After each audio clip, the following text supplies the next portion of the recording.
lebih mahal, karena kita tahu ini akan juga nanti kebanyakan mengecewakan kepada pembeli karena mereka tidak bisa mendapatkan loannya. Tahap yang ketiga adalah finding your ideal home. Finding your ideal home ini dimana saya katakan tadi, dimana tahap yang pertama sangat penting.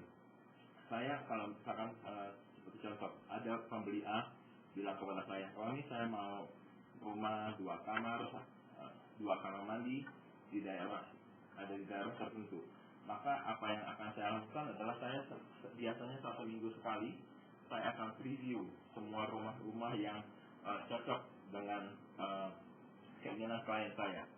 Jadi ini akan sangat save waktu buat pembeli saya.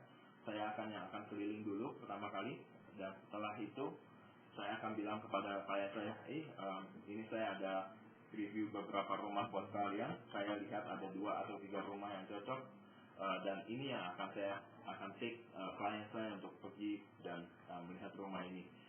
Saya bisa preview sampai 50 rumah, kadang-kadang kalau bisa banyak sampai 70 rumah dalam waktu 1 minggu. Jadi ini sangat membantu. Jadi klien saya tidak usah sama seperti saya melihat 10 rumah yang mungkin menjadi ideal homes mereka. Jadi saya yang keliling, saya review, dan saya akan bawa klien saya mungkin ke 3, 4, sampai 5 rumah yang betul-betul cocok dengan kebutuhannya. Setelah kita proses keempat, making the offer. Setelah kita menemukan rumah yang cocok, apa yang kita lakukan adalah saya akan duduk dengan pembeli, kita akan mendiskus kembali untuk persiapan membuat offer kepada penjual rumah. Saya akan duduk dan saya akan jelaskan dari pertama sampai akhir mengenai kontrak, dan juga saya akan meminta pembeli, karena di sini kalau kita memasukkan offer, kita akan juga menampilkan satu cek yang namakan initial deposit.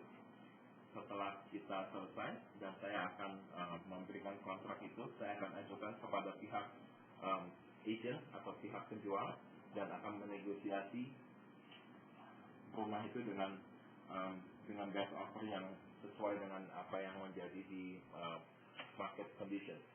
Kalau untuk penjualan regular sale, cukup straightforward.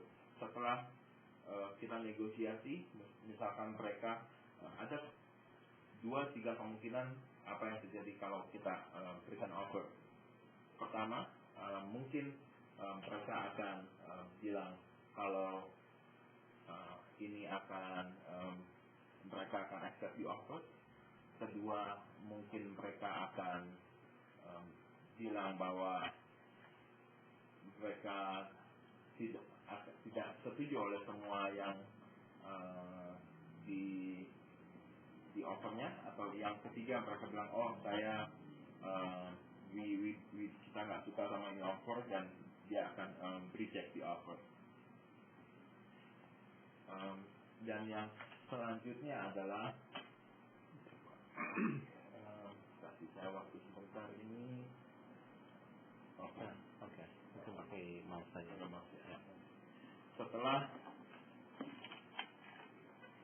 Setelah seller menerima offernya, apa yang terjadi setelah pihak penjual menerima offer ini yang akan kita kerjakan. Kita ada yang namakan di sini title company atau escrow company.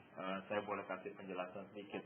Escrow company adalah pihak ketiga, di mana tugasnya adalah menjadi penengah antara penjual dan pembeli. Jadi escrow company ini yang akan mengumpulkan deposit dari pembeli, semua uang yang akan di-pool di escrow company ini. Karena mereka tugasnya adalah sebagai pihak ketiga. Jadi mereka juga tidak bisa mengeluarkan uang tanpa persetujuan dari penjual dan pembeli. Jadi istilah mereka itu betul-betul pihak tengah yang fair dan tidak memihak kepada penjual dan pembeli.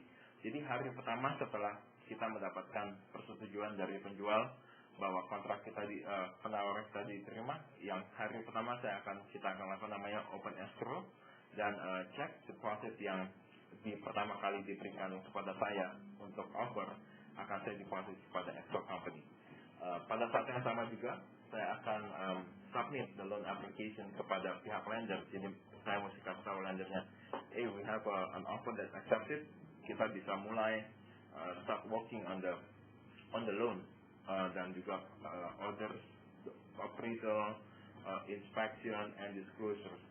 Ini salah satu topik yang saya sangat selalu menekankan kepada pembeli bahwa itu adalah sangat penting untuk melakukan inspeksi rumahnya, seperti kita melakukan home inspection, termite, dan juga inspeksi yang lain. Mungkin kita akan periksa keadaan kondisi roof atau chimney, dan juga selain inspection, kita juga kalau untuk regular sale ada yang kita namakan house disclosure. House disclosure adalah penjelasan dari pihak penjual apa yang mereka ketahui mengenai kondisi rumahnya. Setelah itu saya akan mendapatkan apa yang dinamakan oleh biasanya kalau kita pinjam uang dari bank, mereka akan membutuhkan kita untuk membeli asuransi rumah. Jadi ini juga harus disiapkan dan harus disubmit kepada lender sebelum ganti nama. Dan biasanya itu untuk penjualan regular sale, secara default kita dikasih waktu 17 hari untuk melakukan semua itu. Setelah kita 17 hari kita kita punya inspection, kita get the loan, semuanya selesai, kita apa yang seller minta kepada kita sesuai dengan kontrak, langkah selanjutnya adalah untuk kita namakan remove contingencies. Jadi contingencies ini itu satu statement yang kita buat kepada pihak penjual bahwa kita telah memeriksa keadaan properti, kita sudah inspeksi, kita sudah yakin bahwa loannya dapat, dan kita satu statement yang kita bilang kepada pihak penjual bahwa iya, kita akan membeli rumah ini dan akan move forward. Jadi ini adalah satu assurance buat pihak penjual bahwa kita tidak akan back out. Karena kalau setelah kita remove contingencies dan kita back out, uang money deposit yang kita taruh itu akan mungkin the seller mungkin bisa keep itu sebagai liquidated damages, maksudnya adalah biaya yang penjual pada saat dia in contract dia tidak bisa memasarkan rumahnya, jadi mereka bisa take the money as a liquidated damages. Kita akan go to the next slide. Setelah hari 17 saya akan what we call the procedure to sign the loan document, the closing cost.